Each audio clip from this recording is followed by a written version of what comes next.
So ಅವನ ಅಪ್ಪ ಮತ್ತು ಅವನ ಅಜ್ಜ ಡೈಲಿ ಕಾಲ್ ಮಾಡ್ತಾರೆ, ವಿಡಿಯೋ ಕಾಲ್. ಸೊ ಹಾಗೆ ಅವನಿಗೆ ಸ್ವಲ್ಪ ಮೊಬೈಲ್ ನೋಡಿದ ತಕ್ಷಣ ಅವರನ್ನು ನಾನು ತೋರಿಸ್ತೇನೆ ಅಂತ ಅಂದ್ಕೊಂಡಿದ್ದಾನೆ. ಇನ್ನು ಮಳೆ ಬಂದರೆ ಫುಲ್ ಒದ್ದಾಗಿ ಚಂಡಿಯಾಗಿ ಹೋಗ್ತದೆ. ಸೊ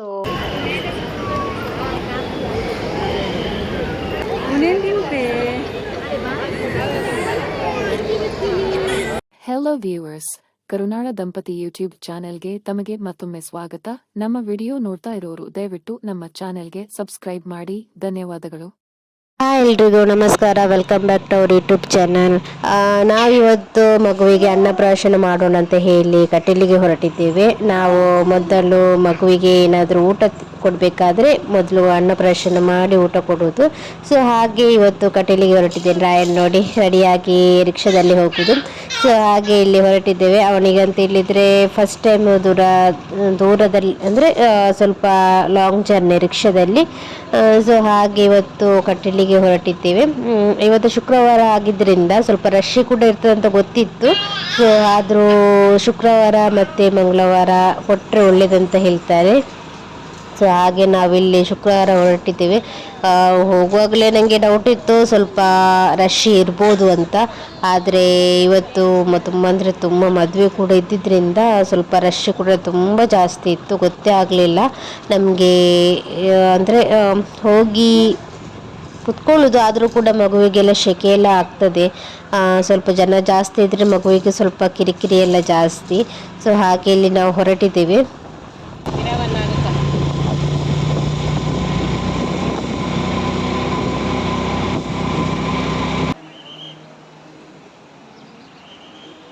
ಸೊ ನಾವು ಒಳಗಡೆ ಹೋಗುವಾಗಲೇ ಉಂಟಲ್ಲ ತುಂಬ ರಶ್ ಇತ್ತು. ಯಾಕಂತ ಹೇಳಿದರೆ ಮದುವೆದೊಂದು ದಿಬ್ಬಣನೇ ಹೊರಡಲಿಕ್ಕೆ ಸ್ಟಾರ್ಟ್ ಆಗಿತ್ತು. ಸೊ ಹಾಗೆ ಎಷ್ಟು ರಶ್ ಅಂತ ಹೇಳಿದರೆ ಒಳಗಡೆ ಹೋಗಲಿಕ್ಕೇ ಅಷ್ಟೊಂದು ರಶ್ ಇತ್ತು. ನೋಡಿ ಅಂತ ಎಷ್ಟು ಜನ ಬರ್ತಿದ್ದಾರೆ ಅಂತ. ಇನ್ನು ಫುಲ್ಲು ಲೈನಲ್ಲಿ ನಾವು ಈಗ ಹೋಗ್ತಿದ್ದೇವೆ, ಅಷ್ಟು ರಶ್ ಇತ್ತು. ಕಟೀಲಲ್ಲಿ ತುಂಬ ರಶ್ ಇತ್ತು. ನಮ್ಮದು ಅಂತೇಳಿದರೆ ಅಷ್ಟು ರಶ್ ಇತ್ತು ಅಂತೇಳಿದರೆ ಎದುರುಗಡೆ ನಮ್ಮ ಪರಿಚಯದವರು ಇದ್ದರೂ ಕೂಡ ನಮಗೆ ಕಾಣೋದಿಲ್ಲ, ಅಷ್ಟು ರಶ್ ಇತ್ತು.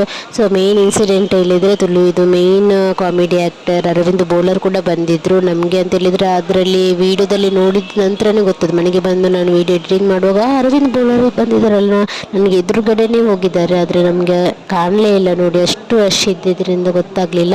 ನೋಡಿ ಇಲ್ಲಿ ಬರ್ತಾರೆ ನೋಡಿ. ನಾವು ಈ ವಿಡಿಯೋ ತೆಗೆಯುವಾಗ ಉಂಟಲ್ಲ ಅರವಿಂದ್ ಬೋಲರ್ ಇಲ್ಲಿ ಬರ್ತಿದ್ದಾರೆ, ನೀವು ನೋಡ್ತಿರ್ಬೋದು. ಇಲ್ಲಿ ನೋಡಿ ಪಾಸಾದರು ನೋಡಿ, ನಮ್ಮ ಎದುರುಗಡೆನೇ ಪಾಸ್ ಆಗಿದ್ದಾರೆ. ಆದರೆ ನಮಗೆ ಸ್ವಲ್ಪ ಕೂಡ ಕಾಣಲಿಲ್ಲ. ಮನೆಗೆ ಬಂದು ವಿಡಿಯೋ ಎಡಿಟ್ ಮಾಡುವಾಗಲೇ ನಮಗೆ ಗೊತ್ತಾಯ್ತು ಅರವಿಂದ್ ಬೋಲರ್ ಕೂಡ ನಮ್ಮ ಎದುರುಗಡೆನೇ ಹೋಗಿದ್ದಾರೆ ಅಂತ. ಸೊ ಅಷ್ಟು ರಶ್ ಇತ್ತು. ಸೊ ಮಿಸ್ ಆಯಿತು, ಪರವಾಗಿಲ್ಲ. ಮತ್ತು ನಾವಿಲ್ಲಿ ಅನ್ನಪ್ರಾಶನ ಮಾಡಲಿಕ್ಕೆ ಕೂತ್ಕೊಂಡಿದ್ದೇವೆ. ಎಲ್ಲ ಭಟ್ರುಗಳೆಲ್ಲ ಬಂದು ಇಲ್ಲಿ ನಮಗೆ ಎಲೆ ಎಲ್ಲ ಹಾಕಿ ಪ್ರಸಾದ ಎಲ್ಲ ಬಡಿಸ್ತಿದ್ದಾರೆ. ನೋಡಿ ಯಾವ ರೀತಿ ಕಟೀಲಲ್ಲಿ ಅನ್ನಪ್ರಾಶನ ಹಾಕ್ತಾರೆ ಅಂತ. ಸೊ ತುಂಬ ರಶ್ ಇತ್ತು. ಮಕ್ಕಳಿಗೆ ಅನ್ನಪ್ರಾಶನ ಮಾಡೋದು ತುಂಬ ಜನ ಇದ್ದರು, ನೀವು ನೋಡ್ತಿರ್ಬೋದು ಎಷ್ಟು ಜನ ಇತ್ತು ಅಂತ ಹೇಳಿದರೆ 3-4-5 ಸಾಲೇನೋ ಇತ್ತು ಜನ ಕೂತ್ಕೊಂಡಿದ್ರು. ಸೊ ನಾವಿಲ್ಲಿ ಕೂತ್ಕೊಂಡಿದ್ದೇವೆ ನೋಡಿ. ಮಗು ಕೂಡ ತುಂಬ ಹರಟೆ ಮಾಡ್ತಿದ್ದ. ಅವನಿಗೆ ಕೂಡ ತುಂಬ ಸೆಕೆ ಕೂಡ ಆಗ್ತಿತ್ತು, ನಿದ್ದೆ ಕೂಡ ಬರ್ತಿತ್ತು. ಸೊ ಮಕ್ಕಳೆಲ್ಲ ಅಳ್ತಿದ್ರಲ್ಲ, ಆ ಅಳುವಿನ ಸೌಂಡಿಗೆ ಉಂಟಲ್ಲ ಇವನು ಕೂಡ ಅಳ್ಲಿಕ್ಕೆ ಸ್ಟಾರ್ಟ್ ಮಾಡಿದ್ದ. ನನಗೆ ಅಂತ ಹೇಳಿದರೆ ಮತ್ತೆ ಅಲ್ಲಿ ಕೂತ್ಕೊಳ್ಳುವಾಗ ಅಲ್ಲಿಗೆ ಶುರು ಮಾಡಿದ್ದು. ಬೇಗ ಹೋಗಿದ್ದರಿಂದ ಮಧ್ಯಾಹ್ನ 1:30 ಗಂಟೆಗೆ ಪ್ರಸಾದ ಕೊಟ್ಟದ್ರಿಂದ ಮಕ್ಕಳಿಗೆ ನಿದ್ದೆ ಕೂಡ ಬರ್ತಿತ್ತಲ್ಲ.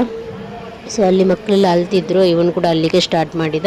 ಸೊ ಹೇಗೂ ಅವನನ್ನು ಸಮಾಧಾನ ಮಾಡಿ ಇಲ್ಲಿ ನಾನಿಲ್ಲಿ ಸಮಾಧಾನ ಮಾಡ್ತಿದ್ದೇನೆ. ಅಂದರೆ ಎದ್ದು ಹೋಗ್ಲಿಕ್ಕೆ ಸಹ ಆಗೋದಿಲ್ಲ, ಕೂತ್ಕೊಂಡಲ್ಲಿ ಸಮಾಧಾನ ಮಾಡಬೇಕಾಗ್ತದೆ. ಸೊ ಇಲ್ಲಿ ಎಲ್ಲರೂ ಕೂತ್ಕೊಂಡಿದ್ರು. ಮತ್ತು ಬಡಿಸಿ ಅನಂತರ ಮನೆಯವರು ಬಂದಿದ್ರಲ್ಲ, ನಮ್ಮ ಅಮ್ಮ ಬಂದಿದ್ದರು, ಅತ್ತೆ ಮತ್ತು ನನ್ನ ನಾದಿನಿ ಎಲ್ಲ ಬಂದಿದ್ದರು. ಸೊ ಎಲ್ಲರೂ ಕೂಡ ಮಗುವಿಗೆ ಬಾಯಿಗೆ ಅನ್ನಪ್ರಾಶನ ಮಾಡಿ ನಾವು ಮತ್ತೆ ಸಂಜೆ ಬರುವಾಗಲೇ ಸಂಜೆ ಆಗಿತ್ತು. ಅಂದರೆ ದೂರ ಇತ್ತಲ್ಲ, ಬರುವಾಗಲೇ ಲೇಟ್ ಆಗಿತ್ತು. ಸೊ ಮತ್ತೆ ನಾವು ಮನೆಗೆ ಬಂದು ನಾನಿಲ್ಲಿ ವಿಡಿಯೋನ ಕಂಟಿನ್ಯೂ ಮಾಡ್ತೀನಿ.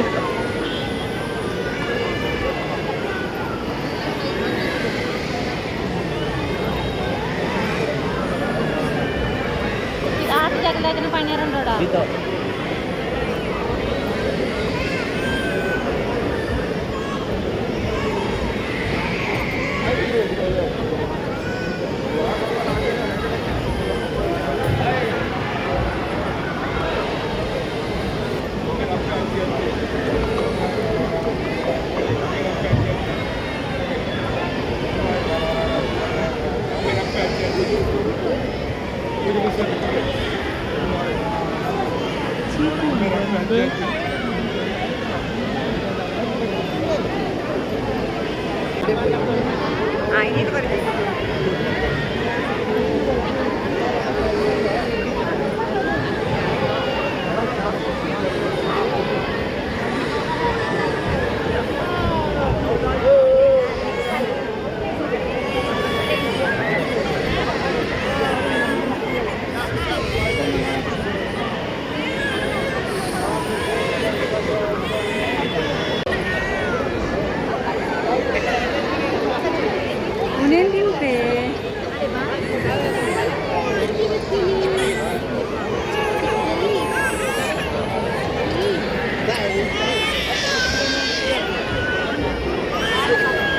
ರಾಯನ್ ಇಲ್ಲಿ ಆಟ ಆಡ್ತಾ ಇದ್ದಾನೆ ನೋಡಿ, ನಮ್ಮ ರಾಯನ್.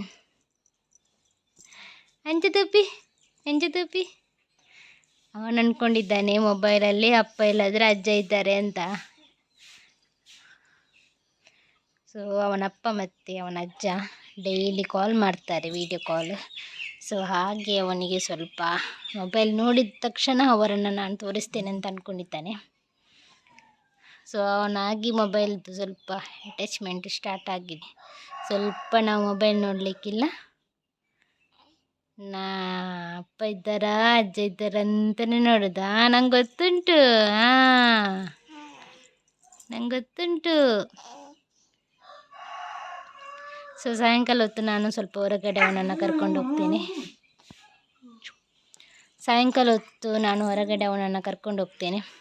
ಸೊ ಹಾಗೆ ಅವನೀಗ ಹೊರಗಡೆ ಹೋಗ್ಬೇಕಂತ ಅಂದ್ಕೊಂಡಿದ್ದಾನೆ, ನಾನು ಕರ್ಕೊಂಡು ಹೋಗ್ತೇನೆ ಅಂತ. ನೋಡಿ, ಎರಡು ಕೈಯನ್ನು ಕೂಡ ಮೇಲ್ಗಡೆ ಮಾಡೋದು, ನಾನೀಗ ಕರ್ಕೊಂಡು ಹೋಗ್ತೇನೆ ಅಂತ. ಹೊರ ರೌಂಡ್ ಆಂಡ್ ದೊಡ್ಡ ನಡ್ ರೌಂಡ್ ಆಂಡ್ ಇರ್ನ ಅಂದ ಕುಡಂಜಿ ರೌಂಡ್ಗೆ ಅಂದ ದಾದಿಗೆ ಪೊಯ್. ಬೆಳಗ್ಗೆಯಿಂದ ಜೋರು ಬಿಸಿಲಿತ್ತು, ಈಗ ಪುನಃ ಮಳೆ ಸ್ಟಾರ್ಟ್ ಆಗುವ ಸಾಧ್ಯತೆ ಉಂಟು. ಯಾಕಂತ ಹೇಳಿದರೆ ಗುಡುಗು ಬರ್ತಾ ಉಂಟು. ಸೊ ಹಾಗೆ ಅಮ್ಮ ತೆಂಗಿನಕಾಯನ್ನು ಒಣಗಿಸ್ಲಿಕ್ಕೆ ಇಟ್ಟಿದ್ದಾರೆ, ಕೊಪ್ಪರ ಮಾಡಲಿಕ್ಕಂತ. ಎಣ್ಣೆ ಬೇಕು, ಅದಕ್ಕೋಸ್ಕರ ತೆಂಗಿನಕಾಯಿ ಎಣ್ಣೆ ಮಾಡಲಿಕ್ಕಂತ ಅಮ್ಮ ಕೊಪ್ಪರ ಹಾಕ್ತಿದ್ದಾರೆ. ಸೊ ಈಗ ನೋಡಿದರೆ ಫುಲ್ಲು ಕತ್ತಲಾಗ್ತಾ ಬರ್ತಾ ಉಂಟು. ಇವತ್ತು ತೆಂಗಿನಕಾಯಿ ಹೊಡೆದದ್ದು. ಸೊ ಇವತ್ತೇ ಮಳೆ ಬರುವ ಹಾಗೆ ಉಂಟು ನೋಡಿ, ಅದಕ್ಕೆ ಅಮ್ಮ ಈಗ ಬೇಗ ಬೇಗ ಒಳಗಡೆ ಹಾಕ್ತಿದ್ದಾರೆ. ಸೊ ಅಮ್ಮ ಒಳಗಡೆ ತಂದು ಹಾಕಿದ್ದಾರೆ. ಇನ್ನು ಮಳೆ ಬಂದರೆ ಫುಲ್ಲು ಒದ್ದಾಗಿ ಚಂಡಿಯಾಗಿ ಹೋಗ್ತದೆ. ಸೊ ಮಳೆ ನೀರೆಲ್ಲ ಬೀಳಬಾರ್ದಲ್ಲ, ಅದಕ್ಕೋಸ್ಕರ ಅಮ್ಮ ಮನೆ ಒಳಗೆ ತಂದು ಹಾಕಿದರು. ಇಲ್ಲದಿದ್ದರೆ ಅಂಗಳದಲ್ಲಿ ಬಿಡ್ದಂತಿದ್ವಿ, ಆದರೆ ಏನು ಮಾಡಲಿಕ್ಕಾಗೋದಿಲ್ಲ, ಮನೆ ಒಳಗಡೆ ತಂದು ಹಾಕಬೇಕು. ಮತ್ತು ಅಂಗಳದಲ್ಲಿ ಬಿಟ್ಟರೂ ಕೂಡ ಮುಳ್ಳು ಅಂದಿದ್ದು ಕಾಟ ತಡೀಲಿಕ್ಕಾಗೋದಿಲ್ಲ. ಸೊ ಅದಕ್ಕೋಸ್ಕರ ಅಮ್ಮ ಒಳಗಡೆ ತಂದು ಹಾಕಿದರು. ಬೆಳಗ್ಗೆದ್ದು ಸ್ವಲ್ಪ ಅಕ್ಕಿ ಹಿಟ್ಟು ಉಳಿದಿತ್ತು. ಸೊ ಅದರಿಂದ ಸ್ವಲ್ಪ ಸಾಯಂಕಾಲ ಸ್ನ್ಯಾಕ್ಸ್ ಮಾಡೋಣ ಅಂತ ಹೇಳಿ ಇಲ್ಲಿ ರೆಡಿ ಮಾಡ್ತಿದ್ದೀನಿ. ಸ್ವಲ್ಪ ತಿಂಡಿದು ಬೆಳಗ್ಗೆದು ಉಳಿದ್ರೆ ಸಂಜೆ ಸ್ವಲ್ಪ ಆಗ್ತದೆ ತಿನ್ನಲಿಕ್ಕೆ, ಇಲ್ಲದ್ರೆ ಏನಾದರೂ ತಿಂಡಿ ತರಬೇಕಾಗ್ತದೆ. ಸೊ ತಿಂಡಿ ಕೂಡ ಇರಲಿಲ್ಲ ತಂದದ್ದು. ಸೊ ಹಾಗೆ ಬೆಳಗ್ಗೆ ಇದ್ದಂಥ ಅಕ್ಕಿ ಹಿಟ್ಟು ಉಳಿದಿತ್ತಲ್ಲ, ಸೊ ಅದರಿಂದಲೇ ನಾನಿಲ್ಲಿ ತಿಂಡಿ ಮಾಡೋಣ ಅಂತ ಇಲ್ಲಿ ರೆಡಿ ಮಾಡ್ತಿದ್ದೇನೆ. ಇವತ್ತಿನ ವೀಡಿಯೋನ ನಾನು ಇಲ್ಲಿಗೆ ಎಂಡ್ ಮಾಡ್ತಿದ್ದೀನಿ. ನಿಮಗೆ ಇಷ್ಟ ಆದರೆ ಲೈಕ್ ಮಾಡಿ, ಶೇರ್ ಮಾಡಿ ಆ್ಯಂಡ್ ಕಮೆಂಟ್ಸ್ ಮಾಡಿ. ನಮ್ಮ ಚಾನಲ್ಗೆ ಹೊಸಬರಾಗಿದ್ದರೆ ದಯವಿಟ್ಟು ಸಬ್ಸ್ಕ್ರೈಬ್ ಮಾಡಿ. Thank you.